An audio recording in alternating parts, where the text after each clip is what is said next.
E aí, vocês estão gostando do livro? Hoje nós vamos para o capítulo 3. Nesse capítulo, ele já vai começar a estruturar como a gente usa as ferramentas que ele apresentou até agora numa negociação. Ele está bem interessante, espero que vocês gostem. Não sinta a dor deles, rotule-a. Mas pense o seguinte, como é possível separar as pessoas do problema se as emoções delas são um problema? Mais ainda, quando se trata de pessoas assustadas e com uma arma na mão. As emoções são um dos principais fatores que arruinam a comunicação. Quando o indivíduo se chateia com o outro, a racionalidade sai pela janela. Quem já não passou por essa situação, né? Alguém tá te ofendendo, tá brigando com você, e aí você vai e revida. Aí a pessoa fala, agora você perdeu a razão, não é? É bem essa situação. Então, quando a gente entra em confronto com a outra pessoa que já está irritada, a gente também perde a razão. Então, acaba sendo uma discussão sem futuro se os dois estiverem sem pensar, né? Sem racionalizar, movidos só pela emoção. Embora a gente não consiga separar a razão da emoção, a gente sente a emoção, a gente rotula, que é o que ele está dizendo aqui, e controla, né? Pelo menos uma das duas pessoas numa negociação tem que estar sob o controle. Empatia tática. Em meu curso de negociação, digo aos alunos que empatia é a capacidade de reconhecer a perspectiva de um interlocutor e a vocalização desse reconhecimento. É uma maneira acadêmica de dizer que a empatia é prestar atenção em outro ser humano, perguntar o que está sentindo e assumir o compromisso de entender o mundo dele. Empatia tática é inteligência emocional turbinada. Então, como eu disse no capítulo anterior, em alguns capítulos eu vou dar destaque ao caso do FBI que ele está tratando no momento, em outros capítulos eu vou dar ênfase em alguma passagem do curso, alguma coisa que os alunos deles aplicaram no curso. Então, nesse capítulo eu vou destacar mais a aplicação em curso, mesmo porque o caso do FBI desse capítulo foi bem curtinho. Eram 2 fugitivos da prisão que estavam no apartamento que ele negociou por 6 horas. Ele falou com a pessoa por 6 horas e a pessoa não respondeu em nenhum momento. Depois de 6 horas, a pessoa simplesmente saiu. E ele perguntou, mas por que você não falou comigo em nenhum momento e você saiu agora? Ele falou assim, porque você me deixou mais calmo. Agora eu sei que você não ia desistir e que eu tinha que me entregar. Rotulagem. É uma maneira de validar a emoção de alguém, reconhecendo que ela existe e dando a ela um nome.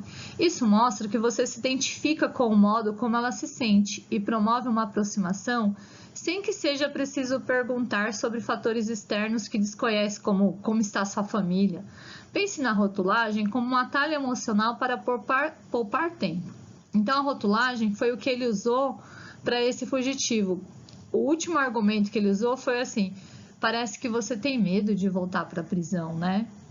Então, esse era realmente o medo dele, mas era uma questão que não tinha solução. Ele tinha que se entregar porque ele tinha que terminar de cumprir a pena dele. Então, quando você identifica o medo do outro e rotula o medo do outro e deixa um tempo de silêncio para a pessoa pensar, ela consegue compreender o que está acontecendo com ela.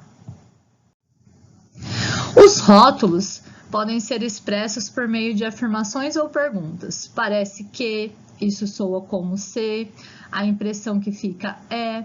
E se a pessoa discordar do rótulo, tudo bem. Você pode recuar e dizer, mas eu não disse que é isso, eu disse que parece que é isso. Então, a última regra da rotulagem é o silêncio.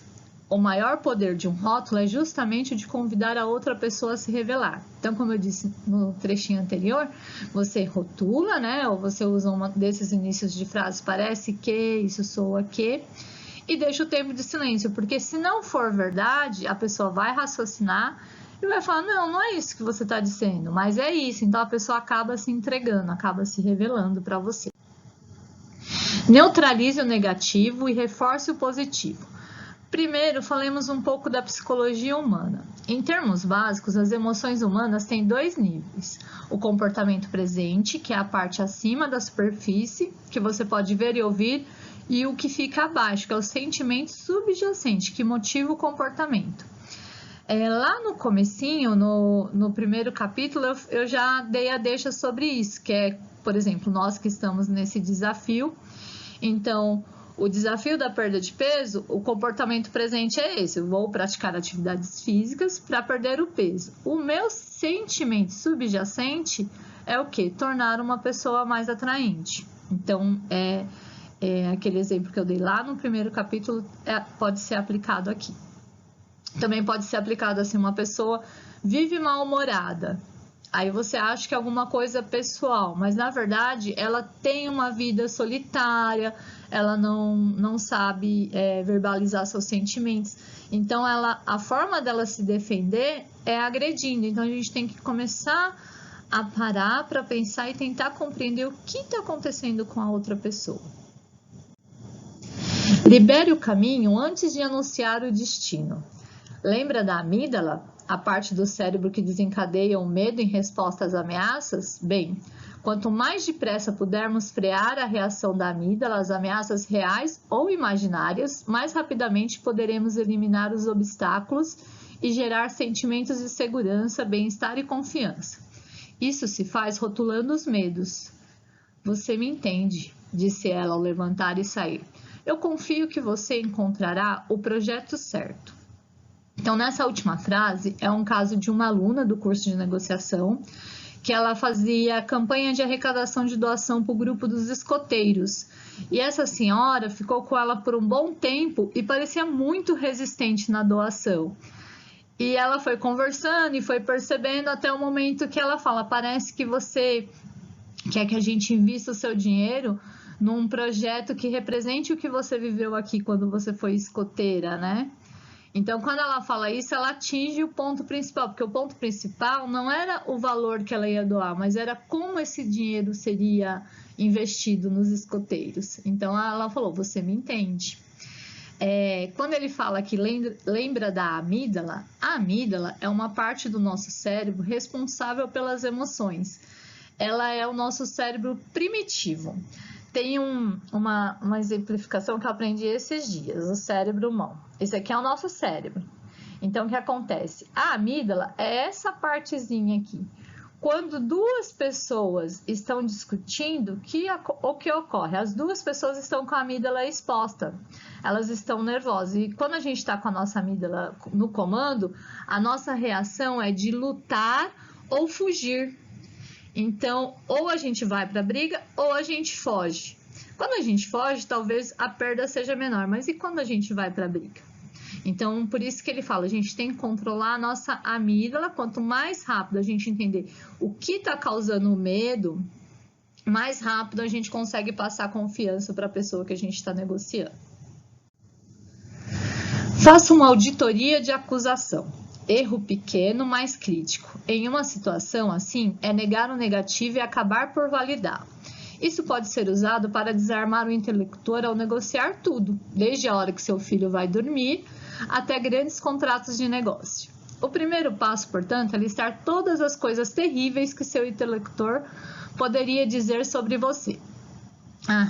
Chegamos à hora de negociar com o filho horário de dormir? Pode ser que mais para frente tenha outros exemplos, mas esse exemplo aqui, quando ele fala faça uma auditoria de acusação, é aquele exemplo assim que você fala para a criança: olha, tá na hora de você dormir. Aí a criança fala: ai mãe, você é uma chata, né? Então, antes da criança falar que você é uma chata, você já chega para a criança falando: olha, filho, eu sei que eu sou uma chata, que eu sou uma mandona, que eu sou durona, mas está na hora de você dormir. Não tem negociação, né? A gente tem, em alguns momentos, a gente já expõe, a gente já acaba com os argumentos que a pessoa poderia usar antes dela usá-lo. Essa é a ideia aqui da auditoria de acusação. Então, eu penso tudo que o meu filho ou minha filha pode argumentar contra mim, contra o horário de dormir. Mas eu não tô com sono. Mas eu queria assistir esse programa. Então, eu penso todas essas possibilidades e já vou falando antes dele falar. Então, eu falo assim: eu sei que eu sou uma mãe muito malvada. Esse programa amanhã vai ter uma reprise, durante o dia você consegue assistir. Então, você já vai argumentando e quebrando a criança antes que ela possa se defender. Consiga um lugar e um upgrade em um voo lotado. Até aqui, construímos cada habilidade como se elas fossem instrumentos musicais estanques. Primeiro experimente o espelho, saxofone. Agora aqui está o rótulo, contrabaixo. Por fim, que tal soprar uma nota de trompa de silêncio tático? Em uma negociação real, porém, a orquestra toca junto. Portanto, é preciso aprender a regê-la. Então, o que ele está falando aqui? Até agora ele já deu algumas ferramentas, mas quando a gente está numa negociação, a gente não usa só o espelho ou só a rotulagem, a gente usa todas as coisas juntas. Então, ele vai mostrar aqui no próximo slide, vocês vão ver um caso que um aluno dele conseguiu. Ele conseguiu um upgrade num voo lotado. Vamos ver? Bem, parece que você está lidando muito bem com esse dia difícil, diz ele. Eu também fui afetado pelos atrasos causados pelo clima e perdi minha conexão. Parece que este voo está completamente lotado, mas pelo que você disse, talvez alguém prejudicado como eu pelo mau tempo possa perder justamente essa conexão. Há alguma possibilidade de vagar um lugar? Silêncio. Escute essa frase melódica: rótulo, empatia tática e rótulo, e só então um pedido. Então, o que o aluno dele fez? Essa situação foi que ele precisava de viajar para um determinado lugar e, devido ao mau clima, ele tinha perdido a conexão do voo dele. E ele chega no guichê de informação para tentar uma nova conexão com um casal xingando a atendente assim, absurdos, e ela falando, não tenho como ajudá-los.